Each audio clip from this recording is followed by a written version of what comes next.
Oh, can you hear me?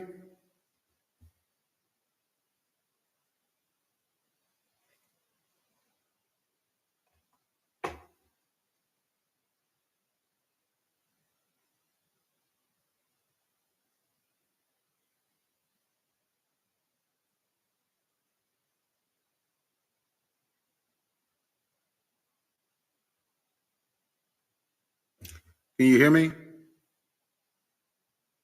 Can y'all hear me out there?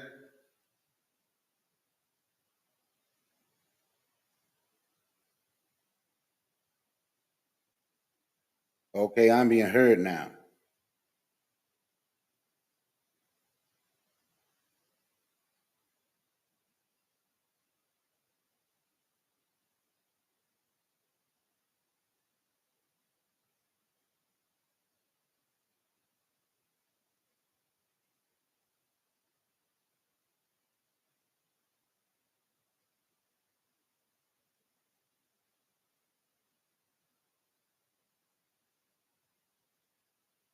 Well, this is a continuation of my last one. I was having technical difficulties and I couldn't be heard, so I tested myself to see if I could be heard.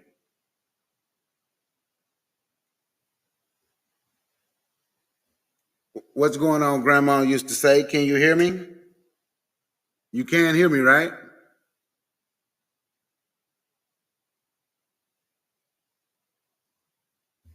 Okay, good. You say you can hear me.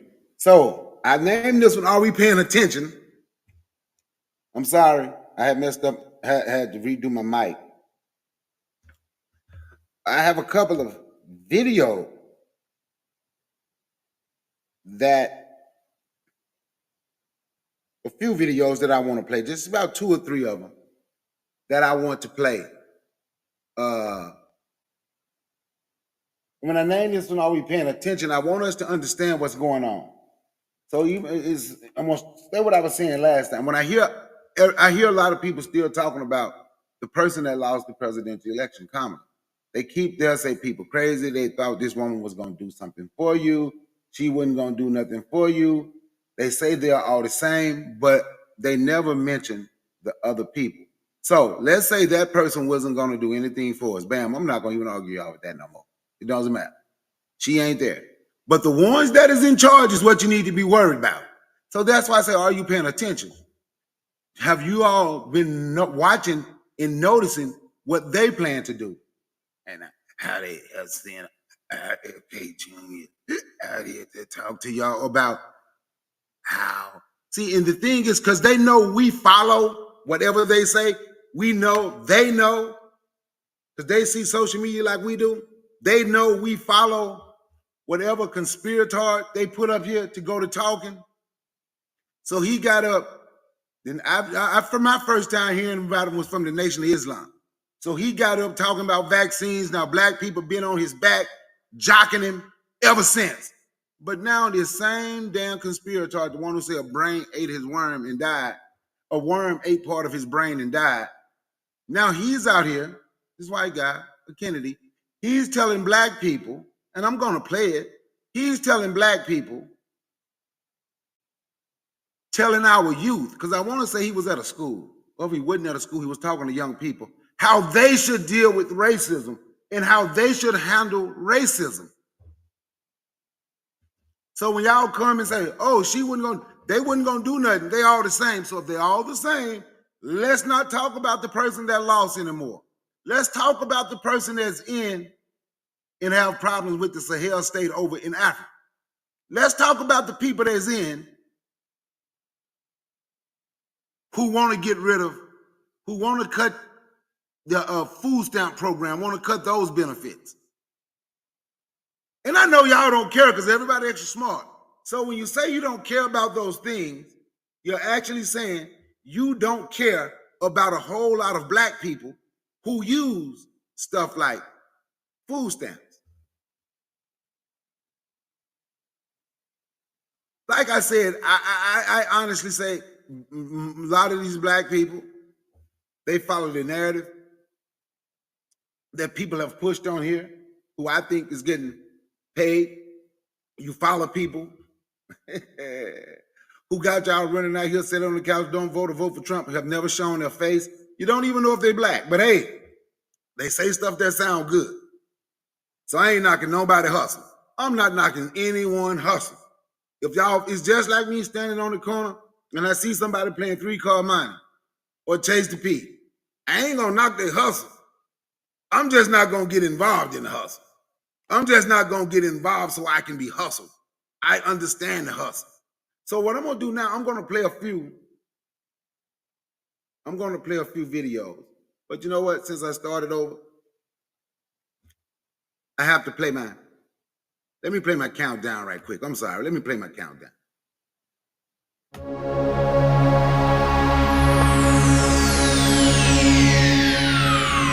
Ladies and gentlemen, may I have your attention, please? The show starts in 10, 9, 8, 7, 6, 5, 4, 3, 2, 1, go.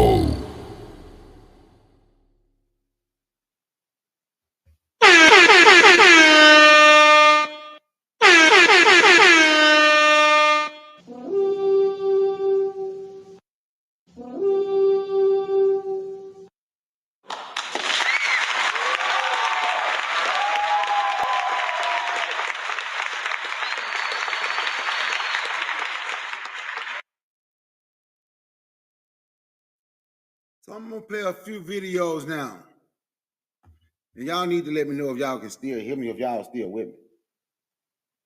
If y'all still with me, let me know that you can still hear me. If you're still with me, let me know you can still hear me.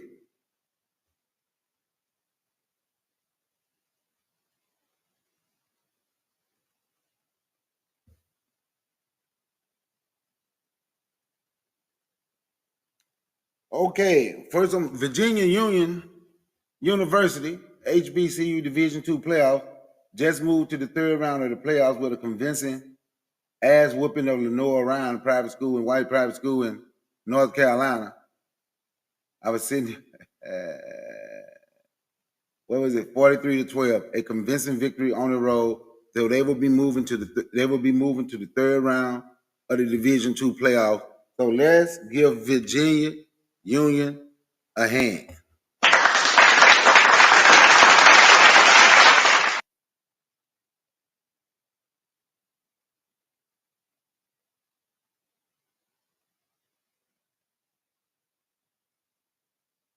What I'm going to start with the Sahel states. This is for the people that say they're Pan-African and they care about Africa, who made excuses when I told them Trump bombed the Sahel states, and some of them said, well, you know, everybody do that, so they gave Trump a pass. Since everybody do it, it's okay for this tyrant bigot to do it. But hey, are we paying attention? Let's go. Why are you not investing in tax liens? No, seriously. Why are you not investing into one of the most incredible real estate strategies that's the most passive and creative? Discussions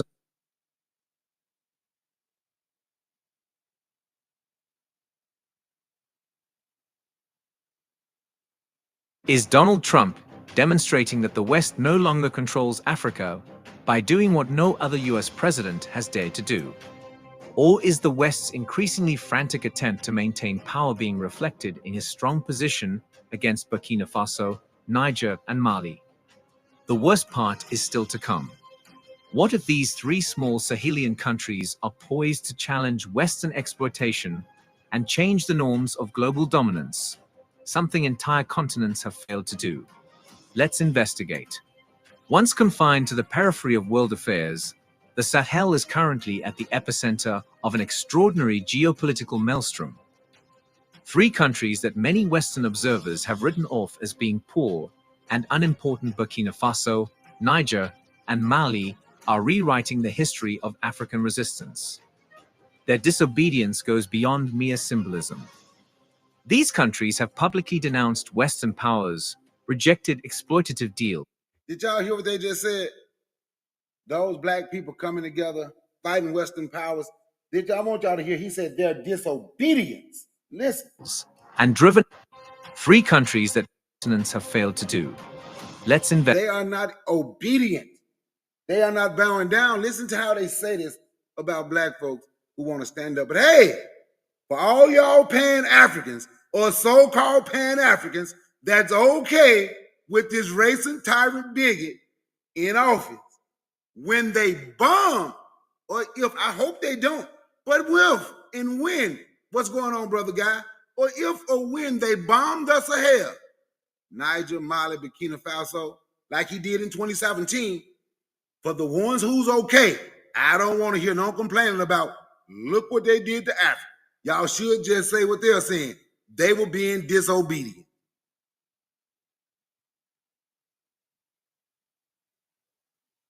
Continents have failed to do. Let's investigate. Once confined to the periphery of world affairs, the Sahel is currently at the epicenter of an extraordinary geopolitical maelstrom. Three countries that many Western observers have written off as being poor and unimportant, Burkina Faso, Niger, and Mali, are rewriting the history of African resistance. Their disobedience goes beyond mere symbolism. These countries have publicly denounced Faso, Niger, and Mali are rewriting the history of African resistance. Their disobedience goes beyond mere symbolism. These countries have publicly denounced Western powers, rejected exploitative deals, and driven out foreign forces. The populace is supporting their leaders with unheard of anonymity as they unreservedly prioritize African sovereignty. Let's introduce Donald Trump. He has adopted a tough posture against these countries since returning to the White House, seeing their actions as a direct challenge to American power.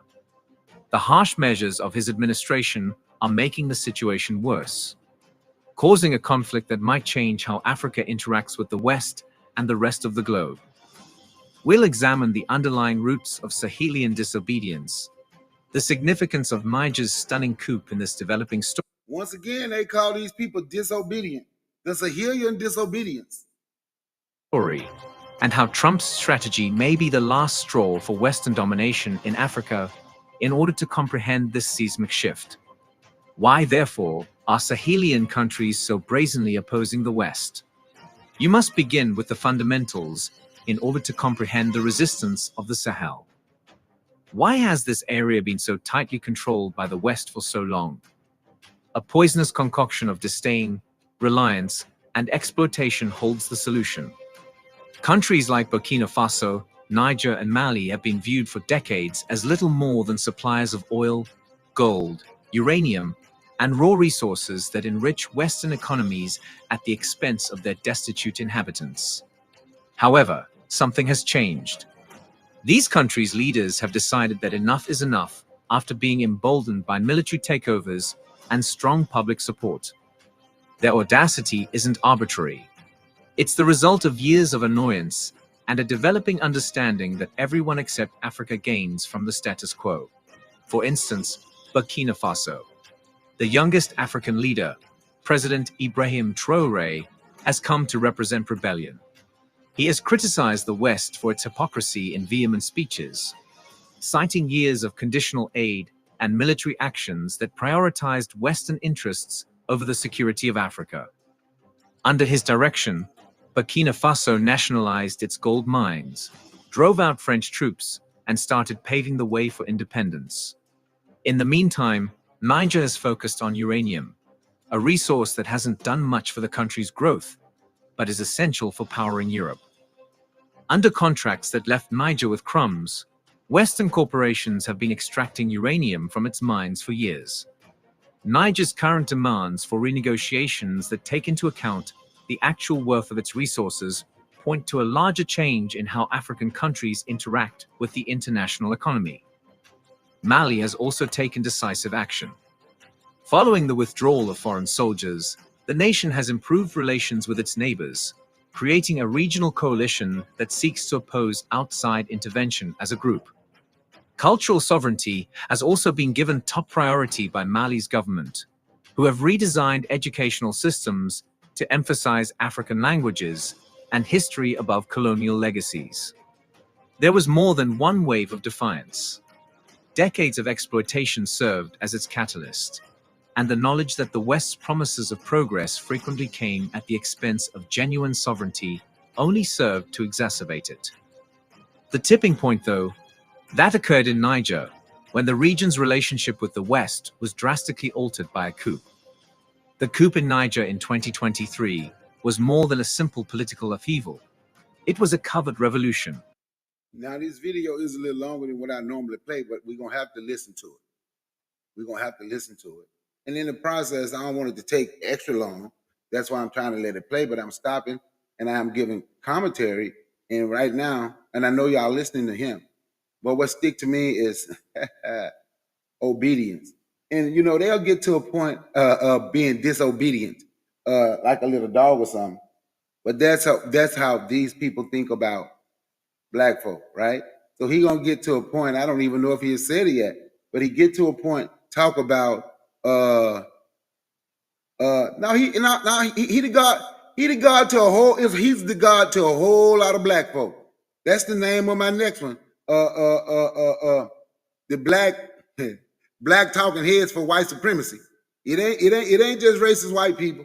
There's a whole lot of black people, black bullets for Donald Trump. I ain't gonna even just put that on white folks. There's a whole lot of black people now still talking about what Kamala Harris wouldn't gonna do and ain't paying attention to what these folks gonna do.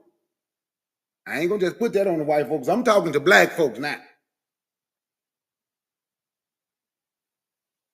It's black folks, when you mention stuff like this, didn't care that this is what they wanted to do. Didn't care that this is what they wanted to do to black countries. I'm talking to black folks who didn't care. General Abdurrahman Chiani did more than simply overthrow a government when he took control. Decades of neo-imperial rule were declared to be over by him. Chiani exposed the depth of Niger's problems with the United States and its Western allies in a scathing speech that went viral around the continent. He described a counterinsurgency strategy that put Western security ahead of Nigerian life, predatory contracts that left Niger rich in resources but poor in wealth, and a military presence that felt more like occupation than collaboration. The taxing of US military planes operating in Niger was among the most startling disclosures. Even though the US was profiting from operations that frequently had little to do with Niger's security while using Nigerian airspace, Niger was not benefiting. Chiani wasn't hesitant to expose this as neo-imperialism in its most blatant form. The people of Niger, who perceived the coup as a return to their sovereignty, overwhelmingly supported it. The administration announced plans to examine all agreements with foreign powers, and crowds celebrated as US forces were withdrawn. This was a matter of dignity for the people of Niger, not only politics. However, Washington was likewise alarmed by the coup. Chiani's actions were seen by the US, led by Donald Trump, as a direct challenge to its authority in Africa. Aid was stopped, sanctions were put in place, and the tone became more antagonistic. By Donald Trump, as a Aid was stopped, sanctions was put in place by the person that a lot of black people said, I don't care if he's the president. They're all the same. But no, they're not, because only one of them has spoken it out loudly, how he feel about black people and how he want to hurt black people. I'm speaking directly to these people that claim they pro-black pan-African. Yeah, I know I got a little channel and I know what I'm saying is damn unpopular. I don't care, because y'all gonna have to look in the damn mirror and be like, damn, why was I okay with this? And now I know a lot of y'all got that white arrogance oozing through your blood because you've been around them so long. You're just oozing through your pores. And you can't say, damn, maybe I fucked up. Or why didn't we pay attention when Bakari, Kofi, Afro Think Tank were trying to tell us these things? But that's what we can't say, damn, okay, maybe I was wrong. Because we so stuck, we don't allow anything else to come in. As Khaled said one time, they constipated in the brain. You got too much information in there. So much information, can't nothing else get in. You're going to have to release something so you can hear something else and learn something else. But it's okay, because I'm going to keep going. And I'm going to say again, y'all can say what they want to say on other people's panel. But there's no need, when I put the link in the chat, to come up here and say, well, the other person wasn't going to do nothing. That ain't what I'm talking about. Well, they both just alike. That ain't what I'm talking about. So you probably ain't going to want to come up there if those up here, if those are your 2 talking points. If that's your 2 talking points and that's all you got to stand on, you probably ain't going to want to be up here. I'm just saying. By Donald Trump as a direct challenge to its authority in Africa. Aid was stopped, sanctions were put in place, and the tone became more antagonistic. But the knock-on impact was something Trump didn't expect. In defiance of Chiani, laid the groundwork for a broader, continent-wide movement by encouraging other countries in the Sahel and beyond to reevaluate their ties with the West. So, is Donald Trump inadvertently promoting African unification? Add your voice to the total liberation of Africa by leaving a comment in the comments section below. Do not forget. Maybe that's why a lot of people always say it was okay with it, because they say, is he inadvertently, is he accidentally causing African unification? Maybe that's why a lot of people was against it, because they don't want to unify, or they don't want to be called an African. Because if he's accidentally, with the way he feel and showing his disdain openly toward you, a lot of people don't want to be Africans. Oh shit, they really don't care. Get to like and subscribe for more informative videos like this one. Let's proceed. A new chapter in US foreign policy has begun with Donald Trump's return to the White House.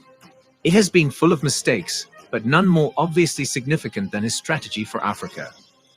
Trump's administration has presented its activities in the Sahel as necessary responses to increasing instability, all under the guise of regaining America's influence on the international scene. However, the truth is much less flattering and much more complex. The core of this strategy is Trump's choice to intensify on aggressive strategies, an action that betrays a more profound ignorance of Africa's changing political environment. The Sahel, which is frequently depicted in Western narratives as a region rife with turmoil and insurgency, has seen significant transformation in recent years. Rejecting exploitative alliances and regaining their sovereignty, nations such as Burkina Faso, Niger, and Mali have resisted Western influence. Trump has adopted a hostile approach, viewing these countries' defiance as a danger rather than a chance for communication, rather than interacting with them on an equal basis. The nomination of Matt Gaetz as Attorney General is among the most contentious aspects of Trump's Africa policy. Even in American political circles, Gaetz is a divisive personality who is notorious for his uncompromising beliefs and provocative statements. His role has been nothing short of catastrophic for the Sahel. Since his initial remarks in public, Gaetz made it apparent that he believed the government of Niger to be anti-American, as was the largest Sahelian resistance. He declared that the United States must take into account all alternatives, including military involvement, to safeguard its... So I'm going to ask y'all a question. I know y'all Pan-Africans ain't going to want to answer. I'm going to call y'all a Pan-African because y'all say y'all are, I guess. Y'all say you are, so I guess y'all. Do you care now?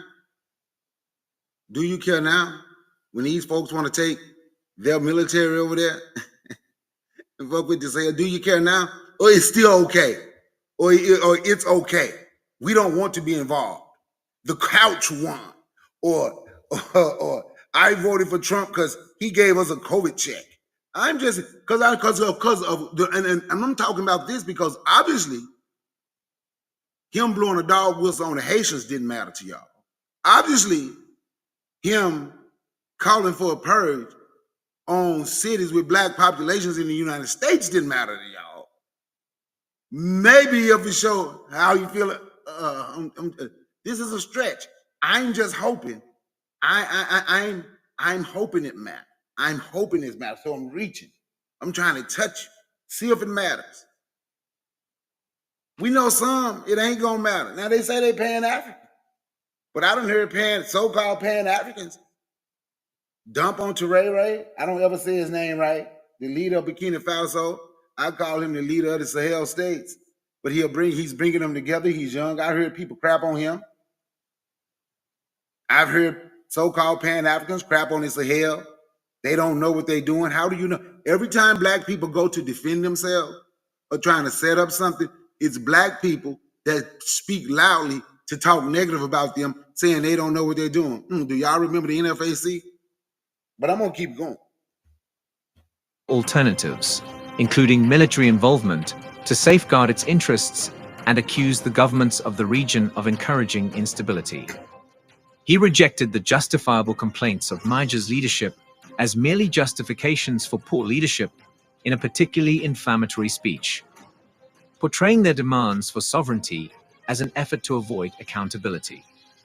In addition to being tone-deaf, his comments were an outright insult to countries who have long been exploited by the West.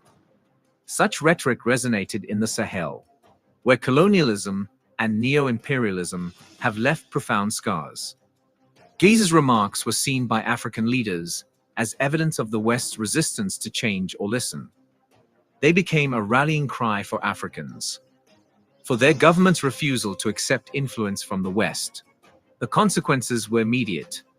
Leaders and activists throughout the area denounced Guèz's remarks, characterizing them as representative of a larger Western conceit. People carrying posters condemning US meddling and demanding stronger African unity erupted in protests in a number of Sahelian capitals. Hashtags praising the removal of foreign forces and emphasizing the Sahel's struggle for dignity swept social media. Beyond Africa, Guèz's words also had unforeseen repercussions. It widened the gap between the US and other superpowers that have positioned themselves as supporters of African sovereignty, especially China and Russia. Chinese and Russian officials were offering assistance. I'm glad he said that because I know there's a lot of people in here for some strange reason. A lot of black men like to bounce up and down on Putin too. But for the record, they kicked them out too. They got rid of them too. That young man understand that folks coming trying to use you.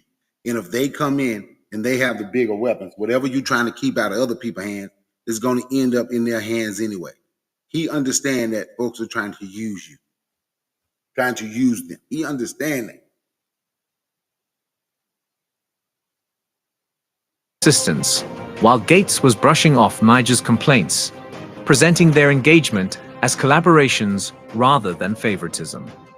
Given this, Guèz's strategy and Trump's more comprehensive Africa policy has aggressively undermined US influence in the Sahel, in addition to failing to restore it. African nations have become more united and determined to oppose Western domination as a result of the administration's escalation of tensions and rejection of valid complaints. This error of judgment exposes a basic weakness in Trump's foreign policy, which is its dependence on antiquated tactics that are out of date in an era where African countries are establishing themselves as equals on the international scene. Trump and Guèz have increased their confrontational stance instead of recognizing these changes, which might further isolate the United States in one of the world's most geopolitically important. They can't embrace that. They don't understand why black people want to stand up.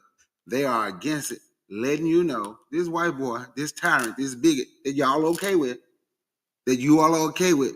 His goal is he want to make sure he's able to put black people, those Africans, put them in a place where they belong with all of them being disobedient when we tell them something. They don't like the disobedience. They do not like the disobedience. Regions. Trump's larger African approach exposes a serious error. However, that isn't it.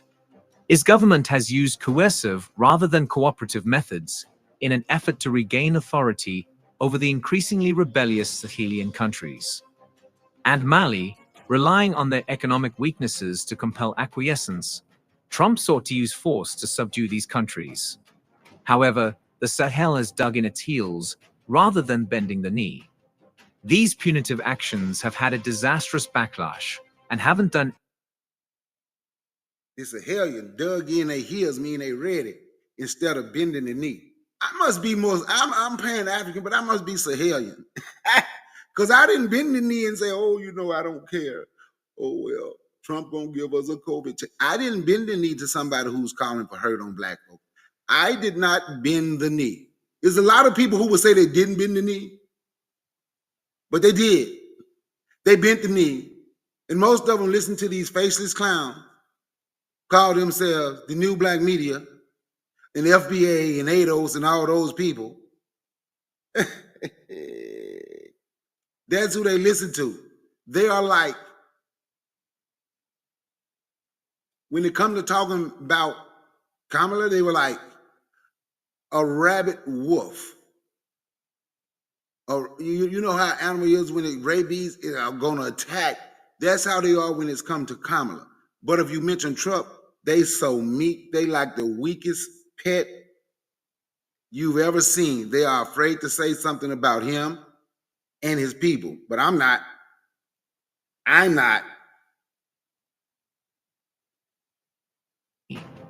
These punitive actions have had a disastrous backlash and haven't done anything to erode the commitment of leaders like Abdourahmane Chiani or Ibrahim Traoré. Instead, they have strengthened the opposition in the area and spread the word about Western exploitation. These acts are perceived by African populations as attempts to penalize countries that dare to demand sovereignty rather than as initiatives to advance stability or governance. By imposing sanctions on Burkina Faso, Niger, and Mali, Trump has unintentionally strengthened a narrative that portrays the West as an empire that is determined to hold on to Africa at any costs. This story has inspired protests, grassroots initiatives, and demonstrations in Sahelian streets. A rise in backing for leaders who are now praised as representations of African rebellion and dignity. Once dubious of their government's policies, citizens have come together in support of them, united by a common disgust for what they see as bullying by the West. However, the consequences extend beyond the Sahel. The West was not prepared for the tsunami of continental unity that Trump's actions have sparked. Leaders from Guinea to Chad have openly expressed their support for the struggle in the Sahel, portraying it as a battle for Africa as a whole, not just for the region. What may have been a singular conflict has become a larger movement for African self-determination as a result of this increasing solidarity. Think about Guinea, where President Mamadi Doumbouya has emphasized the need to break free from Western dependence, while echoing the Sahel's demands for statehood.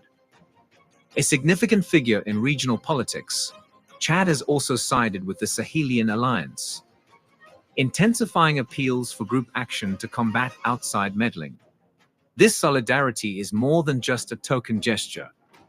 In contrast to Western policy, regional alliances are growing stronger, marking a change in African geopolitics. Powers from around the world who are keen to challenge Western domination have taken notice of the situation outside of Africa.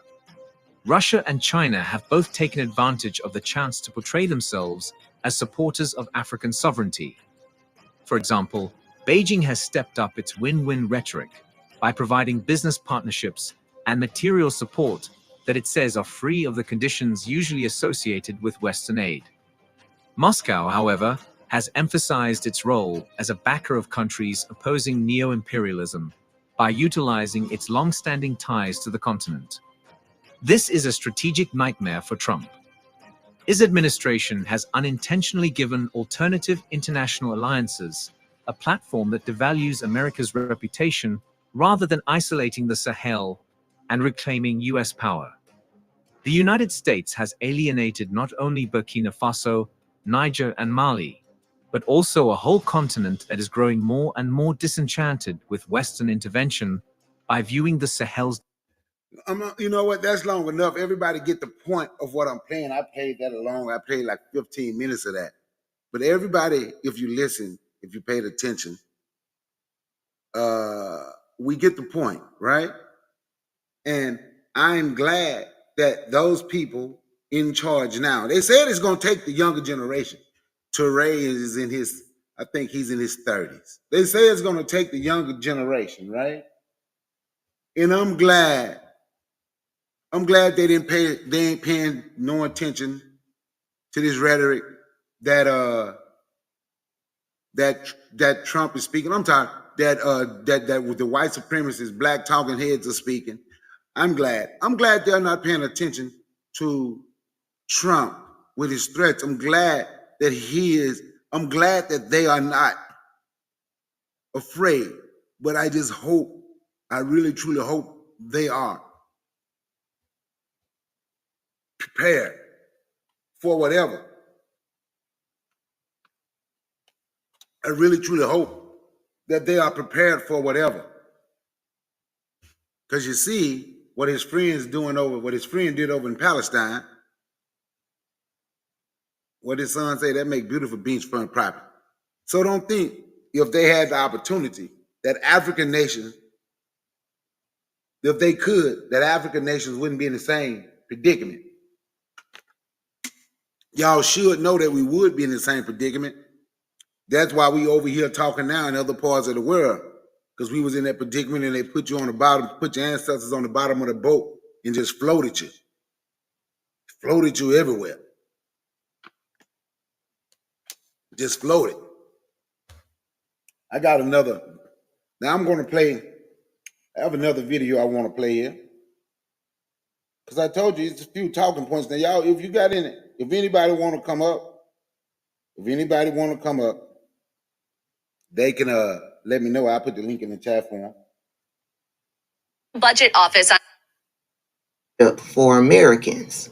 Okay, so this is from the sister Tabitha Speak Politics. I know y'all have got to be tired of hearing it because I'm tired of saying it, but we tried to tell you.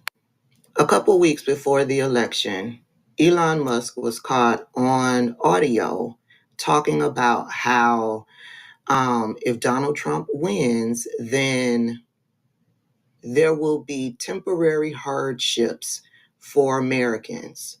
Temporary hardships that would be better for America in the long run.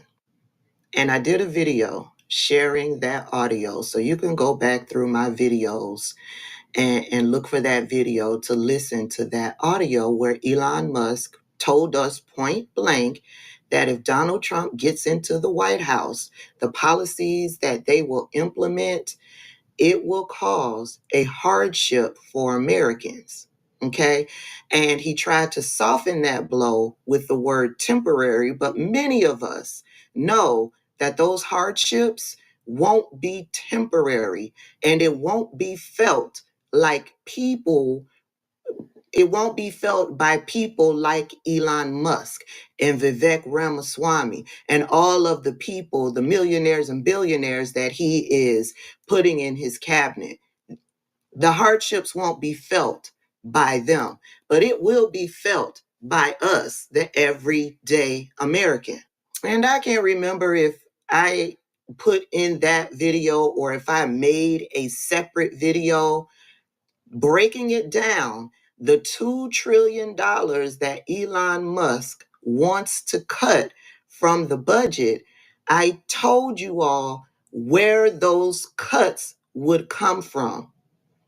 And now that they have been elected, now they are confirming what I originally said. President-elect Trump's Department of Government Efficiency, under the direction of Elon Musk and Vivek Ramaswamy, isn't that just a great sentence in and of itself, is getting some advice on ways to cut spending. The nonprofit Committee for a Responsible Federal Budget suggests, boy, they're busy, suggests that $1.4 trillion can be saved just by reversing some of Biden's executive actions. Fox Business's Hillary Vaughn is at the White House with more. Hillary. Hi, Tammy. Well, the Department of Government Efficiency through Elon Musk and Vivek Ramaswamy have a goal of $2 trillion in cuts. So these ideas from the Committee for a Responsible Federal Budget pretty much come close to that with their estimate of $1.4 trillion. Here's ways that they say they could save money by reversing some of President Biden's executive actions. By reversing the student loan handout, they could save up to $550 billion. Reversing some healthcare executive actions, $385 billion. and reversing vehicle carbon emissions rules and SNAP food stamp program changes. That could save close to $300 billion, estimate of $1.4 trillion. Just by reversing some of Biden. I had to rewind it because I don't have to play this whole video. But if a black person sit here and say they don't know black people who need health care, or know black people that need food stamp, y'all are lying. What you can say is you don't care. So this is the second video where I played with show they were not the same. They are different missions. But I know y'all white arrogance will not allow y'all to say that. $1 billion can be saved just by reversing some of Biden's executive actions. Fox Business's Hillary Vaughn is at the White House with more. Hillary.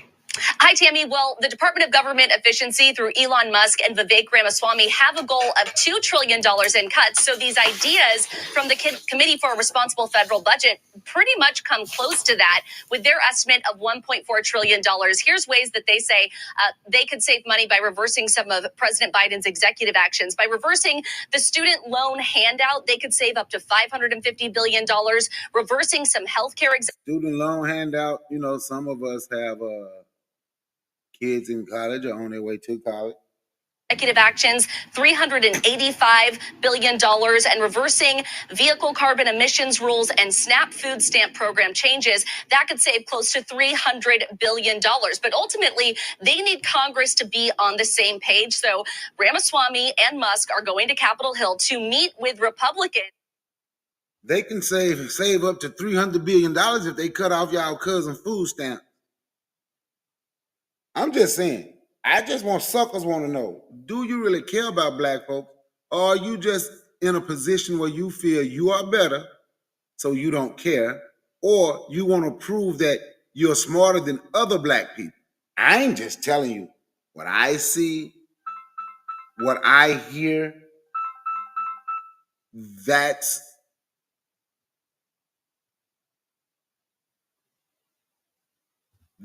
what I'm getting.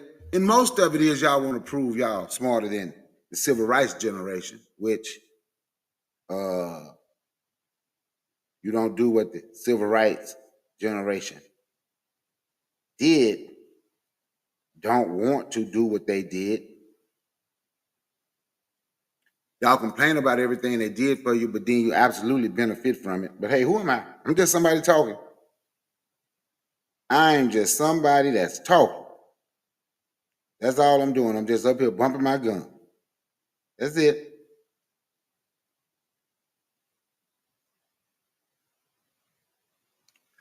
So this is the other thing I'm going to, because I want y'all to know, because they know black folks has followed the ultimate conspirator. And what's his name? RFK. I'm going to play so y'all can hear him talk about heroin using heroin is the reason he was able to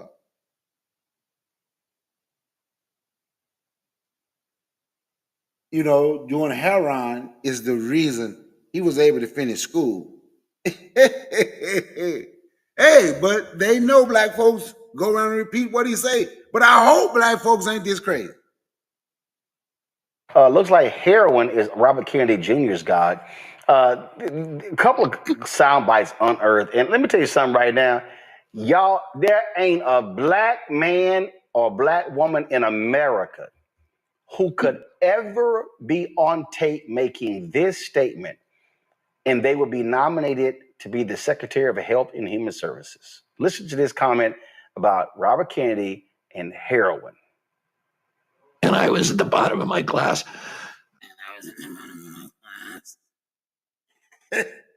I started doing heroin. I went to the top of my class. Suddenly I could sit still and I could read. That motherfucker say he did heroin so he can sit still and read. Mother, you did the heroin and not at all. Ain't that what the heroin? This doesn't say he did heroin and suddenly he could sit still and he could read. I hope y'all hear what these people are trying to push down your throat. But hey, I ain't nobody special. Now I just wanted to play that, hopefully y'all got a sense of humor and y'all laugh. But let me hear him talk about, because that was funny as hell from somebody who has a opinion. But I want y'all to understand something. These same people that just gave this guy a position in their cabinet is out here promoting get rid of DEI. Didn't earn it is what they say. It stands for didn't earn it. So black people can't get jobs because they're telling y'all didn't earn nothing. You don't. This only thing you ever got is from what they gave you. Now they're taking it back. And let's see what you get. Now it's gonna be some people that gonna ride Trump. They're gonna ride and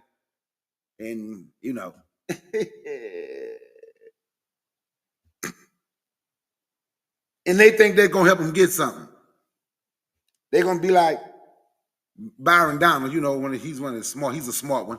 He's one of the smart ones. He's a good one. Some of them, they're not so smart. They're not so good. Maybe y'all want to be like Byron Donald, one of the smart ones or one of the good ones. To raise black kids is to have with the mafia. We're never going to be able to do that. I want y'all to hear this white boy tell y'all Black people and how we need to deal with racism. I just roll it. So I don't think you can change that part of human nature. What you can do is you can make kids resilient against it. And the way you do that is by giving them a great education so that they know that they have potential. And the other thing is to give them business models, role models, and opportunities within their own neighborhood. Black men who are running barbershops, who are running bars, who are running dance studios, who are running local businesses, restaurants. Now, I know some of y'all gonna come out and say, well, he is telling the truth about the business. This bastard ain't telling the truth about shit, what go on, what black people need to do and what we've been through, because he ain't faced it. So y'all can say that. Save it. Please, save it. Save it. Etc. And who are part of that community. And when I was a kid, my uncle was the first Irish Catholic president of our country. And when he ran for president, there was a tremendous resurgence in anti-Catholic sentiment in this country and a resurgence of the Ku Klux Klan. I remember crosses being burned when I was a kid against an anti-Catholic president. A lot of I was called a Mick, a mackerel snatcher, all these anti-Catholic slurs when I was a kid. And it never bothered me. If somebody called me that, I would think that guy's got a problem. But I didn't think I have a problem. And that because I had a great education, I had a family who loved me, I had role models in my country, I had confidence in my own future. Those kind of things had no impact on me. Now, these people ain't young as I thought. I'm sorry, I apologize. These grown black folks sitting in here listening to this crazy MNF telling them how to tell their kid how to deal with bigotry from people like Donald Trump and all of his cabinet, from people like Down South White Boys, a hate group, from people like the Unforgiven, another hate group, from people like the Aryan Nations, or just from some white guy who don't like you and want to call you the end. They got some conspirator who the worm ate piece of his brain and died. They got some conspirator who killed a bear over in Central Park in New York. They got some conspirator, and they sitting there listening. They are sitting there listening. This shit is embarrassing. But hey, there's a lot of people want to try to ride Trump because they think they don't care. Because I foresee a cheese line. They don't care about y'all being in that cheese line. They really don't care about y'all being in that cheese line. Their goal is not to be in the cheese line. If you're around my age, you 52. I'm 52. You around my age, maybe 40, maybe 48, starting around 40. Y'all remember that cheese line. Y'all remember black people standing in that long ass line for a block of damn government cheese. They still constipated now. I know somebody just took a dump last week. They say they hadn't took a dump since they ate their cheese back in 1985. This is the first dump they took. That damn government cheese. But hey, we're okay with things like this because you know what we want to say? Well, they're all the same. Well, one of them gave you a check for COVID, so now people waiting on somebody. and I look in the face of black men. I look in the face of black men and we do a lot of talking, but you ain't willing to stand up to nothing. Wax and wane, love to complain, love to hear yourself talk, but hate to explain. Love to be another man, judge and jury. Love to procrastinate till it's time to worry. You love to be late. You hate to hurry.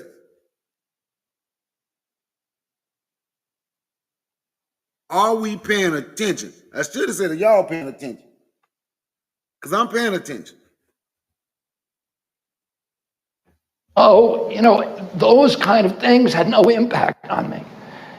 And that's the kind of resilience that we want to give the Black American children, so that they have so much confidence in their own future that when they do encounter the inevitable racism, that it will bounce off them, that they'll be, like the Avengers, they'll be immune to it.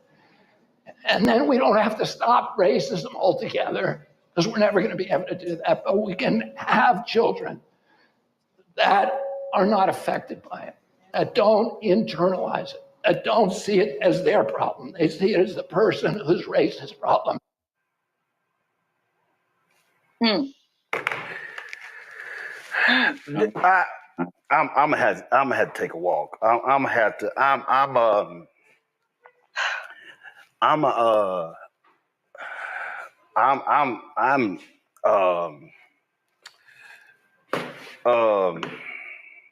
Yeah, this is like an exhale moment. A lot of deep breaths. Yeah, we supposed to let. Play that. Play that one more time. So I don't think you can change that part of human nature. What you can do is you can make kids resilient against it. And the way you do that is by giving them a great education so that they know that they have potential. And the other thing is to give them business models, role models, and opportunities within their own neighborhood. Black men who are running barbershops, who are running bars, who are running dance studios, who are running local businesses, restaurants, etc., and who are part of that community.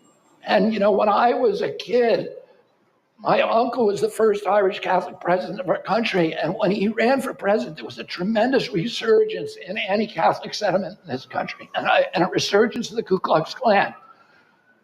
I remember crosses being burned when I was a kid against an anti-Catholic president. I was called a Mick, a mackerel snatcher, all these anti-Catholic slurs when I was a kid.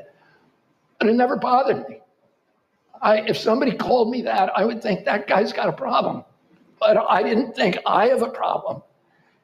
And that because I had a great education, I had a family who loved me, I had role models in my country, I had confidence in my own future.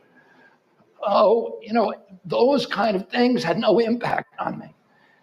And that's the kind of resilience that we want to give the Black American children, so that they have so much confidence in their own future that when they do encounter the inevitable racism, that it will bounce off them, that they'll be, like the Avengers, they'll be immune to it.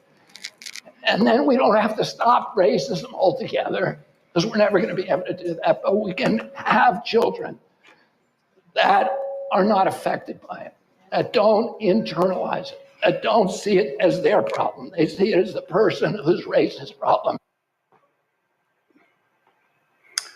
So he talked about his uncle becoming the first Catholic president.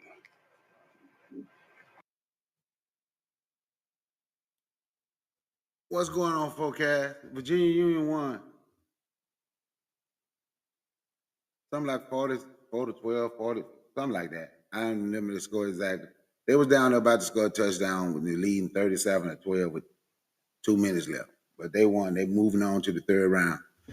They're going to be playing Valdosta State next down here in Valdosta. I think that's what they play next down here in Valdosta, Georgia. But anyway, so now, let me tell you their next grip.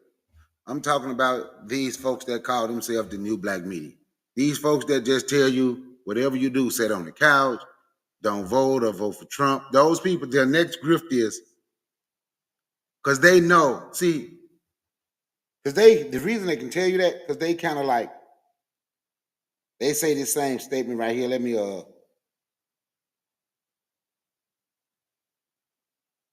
This is how they feel about their listeners.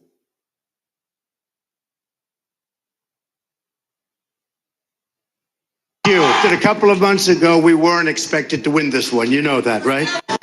We love Nevada. We love Nevada. Thank you. That a couple of months ago we weren't expected to win this one. You know that, right? We weren't. Of course, if you listen to the pundits, we weren't expected to win too much, and now we're winning the country. And soon the country is going to start winning. We won the evangelicals. We won with young. We won with old. We won with highly educated. We won with poorly educated. I love the poorly educated. We won the evangelicals. We won with young. We won with old. We won with highly educated. We won with poorly educated. I love the poorly educated. We won the evangelicals. We won with young. We won with old. We won with highly educated. We won with poorly educated. I love the poorly educated. We're the smartest people. We're the most loyal people. And you know what? He loved the poorly educated, but they're the smartest people. But hey, but I'm just saying. Oh yeah, on HBCU Go, if ESPN is showing one of the games forecast, they ain't gonna show it. And that game was on ESPN Plus. That's why I said check and see if you had the app, and I would have given you my code, and you could have watched it. So I'll let you know next week. Let you know what time they play next week. And if you want, I'll give you my code, and you can watch it because they're gonna be on the road again next week. But I realize when ESPN is showing it, HBCU Go is not showing that game. But now back.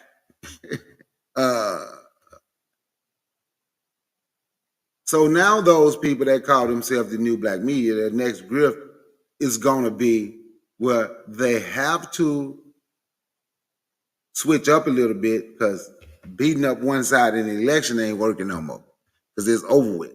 So now they're gonna have to switch and act like they give a damn about that white boy, what's his name? RFK, the ultimate conspiracy, the one that killed that bear over in Central Park in New York. He killed the bear and left it on the park bench. Do you remember that guy? You in New York City, do you remember that? He killed that somebody killed a bear and left it on the park bench in Central Park in New York City. So, but anyway, they're gonna have to act like they care about that because they're the same way. They love the poorly educated.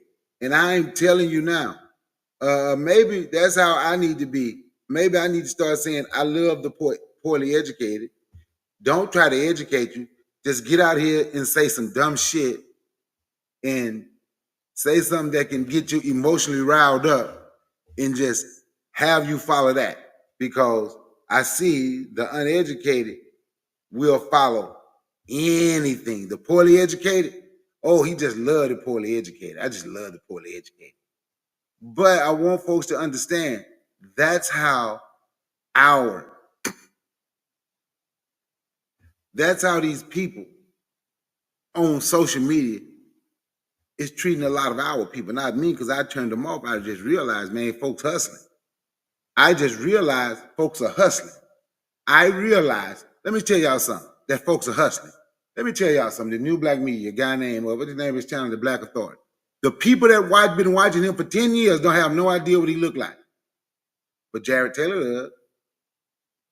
The people he claimed he's fighting against, the white supremacists, the people that listen to him on a continuous basis and repeat his stuff, don't know what he look like, don't know if he black, white, Latino, Asian, Oriental Asian, Western Asian, Eastern, don't know what he is, but Jared Taylor does. But y'all tell me that makes sense. Y'all tell me that makes sense. Like I said, if anybody wanted to come up here and speak on anything that I talked about, if y'all want to speak on it, if you're real Pan-African, because you allowed somebody in, and before you succumb and say they're the same, because one of them didn't want to attack this Sahel. One that's in now want to attack the Sahel like he did the last time he was in there. So if you truly Pan-African, because I don't want to hear, well, she wasn't going to do nothing for us. She didn't win. So explain how it's okay for him wanting to attack the Sahel. Explain how it's okay where he can grab a mic and call for the hurt of black people. Explain it. Explain it. Explain how these people can say they're getting rid of DEI because they were forced to give black people who's absolutely qualified a position. They want to get rid of DEI. Explain to me how he can get somebody in his cabinet who says Heron is the reason he graduated college. Because before, he couldn't read. But after he took Heron, have you ever seen somebody on Heron? They nod off, right? But this guy say, when he took Heron, he was forced to pay attention in Korea. Do y'all see the nonsense that they're trying to push down people's throat? Tell me how it's okay. Tell me, because you can't say, I'm going to say it again. Don't say what the other one ain't going to do, because the other one didn't win.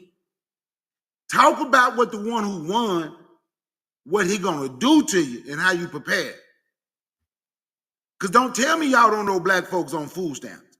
Don't tell me you don't know people on food stamps. This is going to affect way more than black folks, but this is where I am. I'm black. They had it trying to cut off the food stamps. You can't tell me you don't know black folks on food stamps. You can't tell me them black folks don't need it. But we can sit back and say it's okay. Or y'all won't ever say, you know what, maybe I was wrong.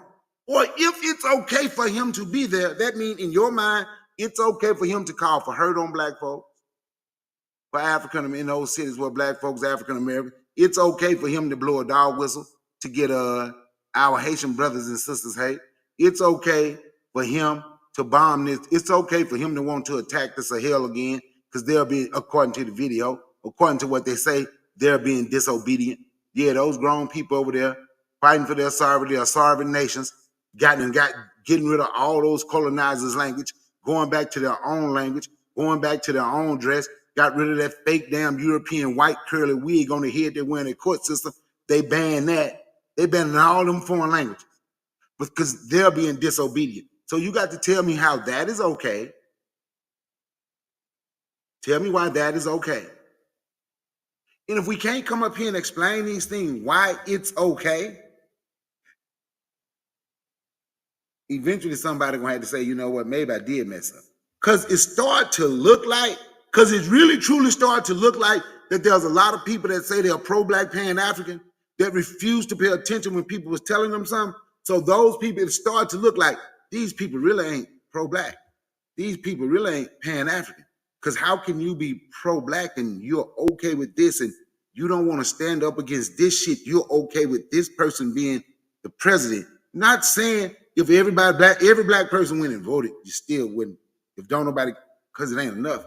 The point is, regardless if they wanted, that is something you could have done.